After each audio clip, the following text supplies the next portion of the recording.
Testing 1, 2, 3, 4. D7 here with Grok Trade. We're getting the ground running. I've been trading in the live markets using technical analysis for 25 years. Been doing it a long time. If you like what you see here, give me a thumbs up.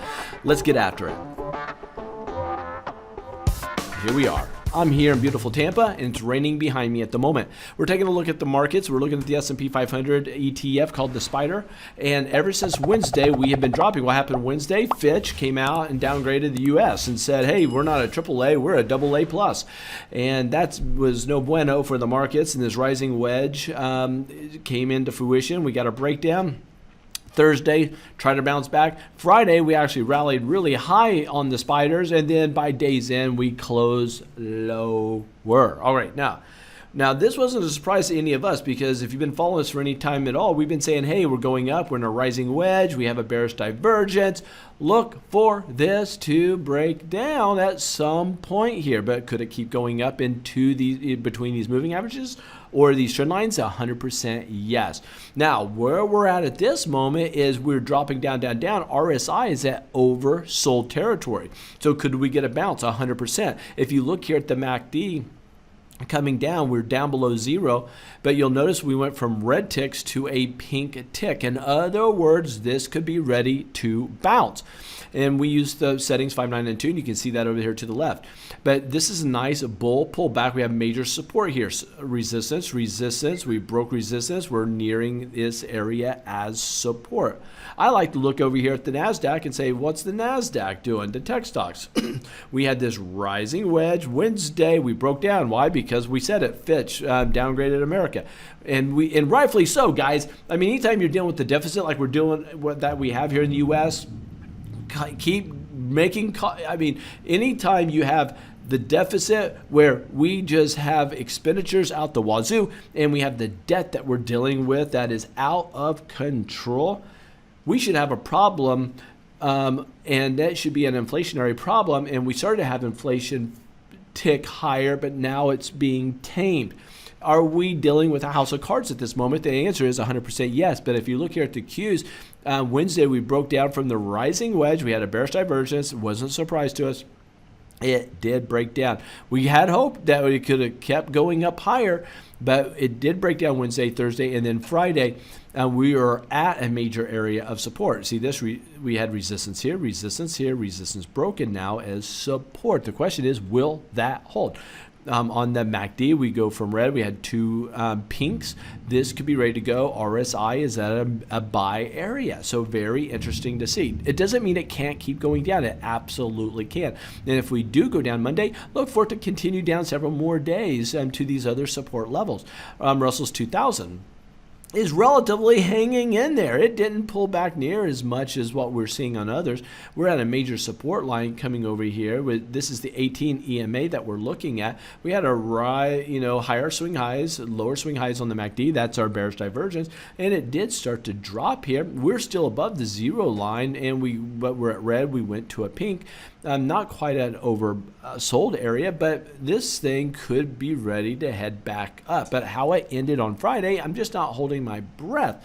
And this is the thing that concerns me the most. If I go to a line chart, you'll see it. We had a symmetrical triangle. We had a breakout. We stayed above it. And right now on financials, the XLF, we closed below that line. This could be the beginning of a death hook. If that's the case, this thing could come back down and could sell off with a vengeance. Huge red candlesticks here and a major drop to the downside. And the markets would suffer greatly for that. If you know here, we had red histogram, a pink, but then it went back to red, and now we are sub-zero. All eyes are on financials. The markets are only as strong as the financials. That is important to us. US dollar. It's been on a tear. We had a symmetrical triangle. Remember when I said that death hook, we stayed above, and we broke down, and it could get nasty and fast. There's the death hook, and it came down. We said chances are to go up and reach these areas of resistance. Sure enough, it goes up, reaches them, and then plows through them. Now we're pulling back in this area that was resistance, now is support. Very interesting to see. So we have the MACD rollover. You see this with a negative tick. So that is dropping, and the RSI is dropping. Quick look at gold. Big bear flag, or I'm sorry, a bull flag could be a buy opportunity. Silver, same thing. Bull flag could be a buy opportunity. VIX spiked higher. At what? So we had Wednesday, it broke over the top of this triangle, boom, to the upside. We tried to come back down on Thursday. Friday, we were down, down, down. Everything looked great on Friday, and then VIX shot straight back up. So VIX is up there, but big time in overbought territory at this very moment. Quick look here at Bitcoin. Bitcoin is just melting to the downside, trying to find a bottom at this moment. Quick look here, guys, and we're going to wrap up with this. So far, if you like the speed that I'm going, give me a thumbs up. It doesn't cost you anything to do a thumbs, okay? A thumb is free to you. Doesn't cost you a dime to do so, and I appreciate that. Give me a thumbs up. Weekly chart on the spider, big drop down, but we're at the 6 EMA and we're finding support there.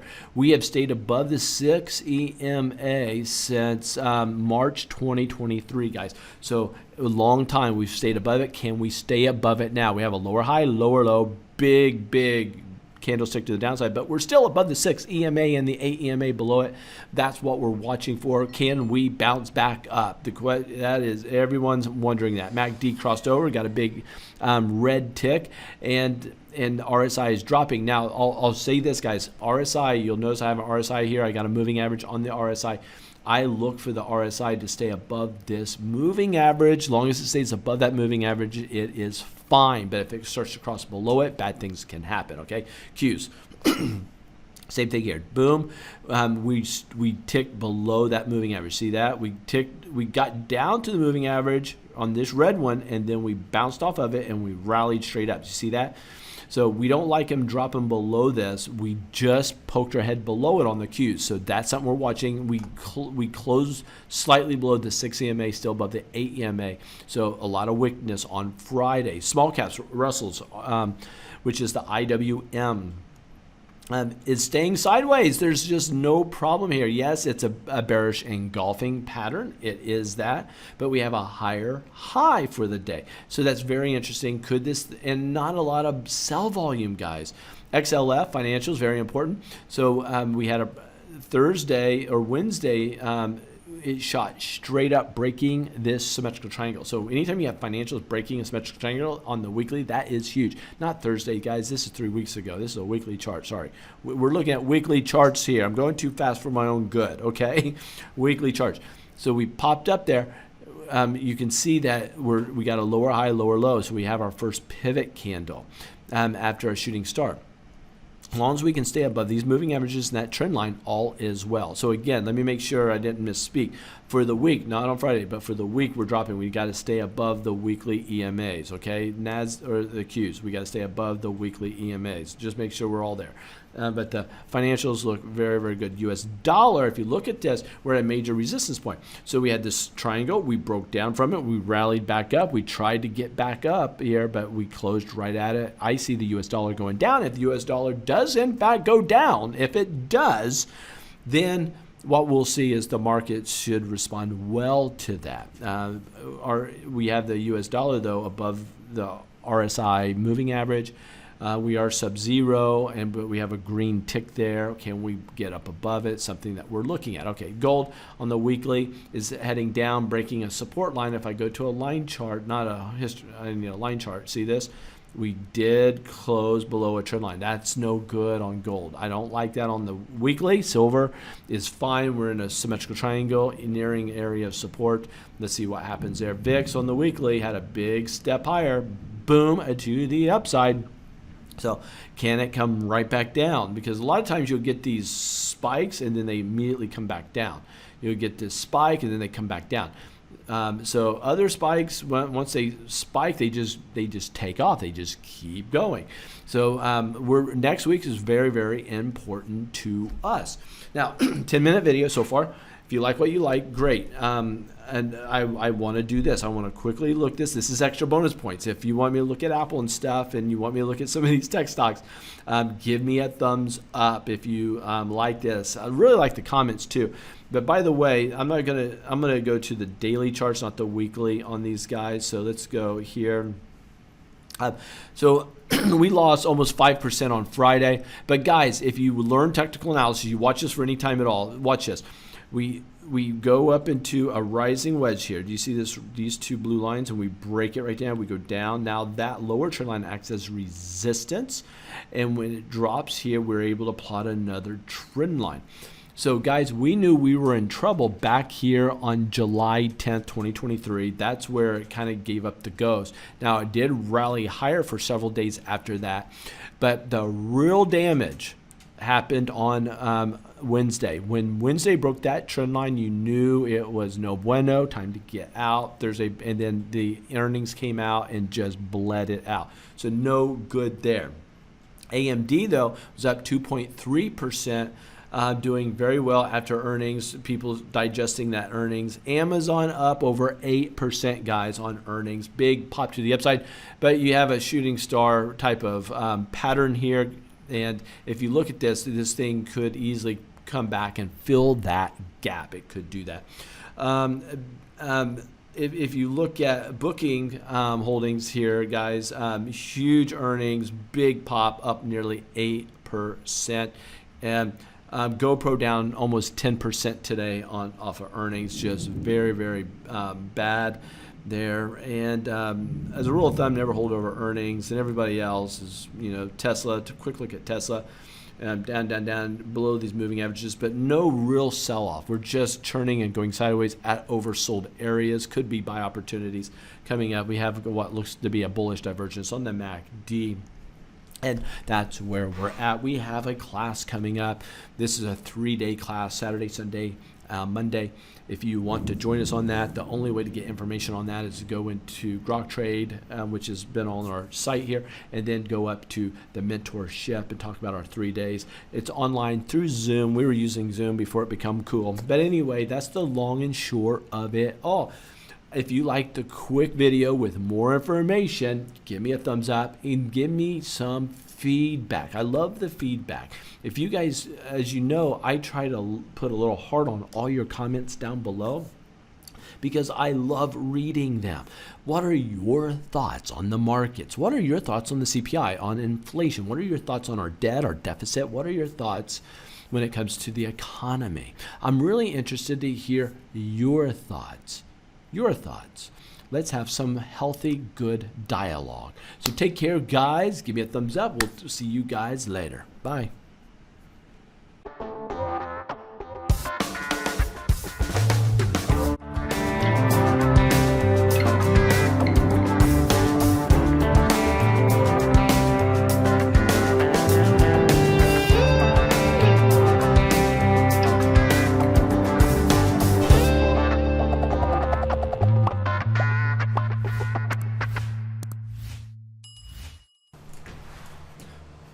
Guys, why are you still here? You're supposed to be gone while I still have you. If you haven't joined the 301 mentorship yet, seriously give that some serious thought. Mark the Meerkat's been trading a long time in the markets. As you know, I have too. We take people under our wing and we teach you what we do to trade in the live markets. We trade a significant amount of money on a day-to-day basis in the live markets ourselves. If you're going to learn from anybody, learn from us. It's the 301 mentorship program. We've been doing this a long time, and we're happy to help you.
There you have it. Now, get out of here.